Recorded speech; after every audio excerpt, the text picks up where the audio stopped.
వినయముతో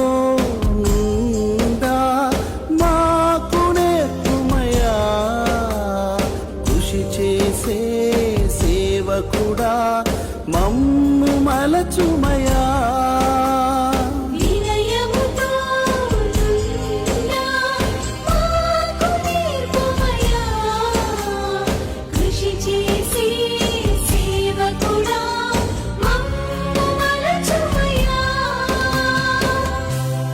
వియానిగార పాలక పునీతుడా,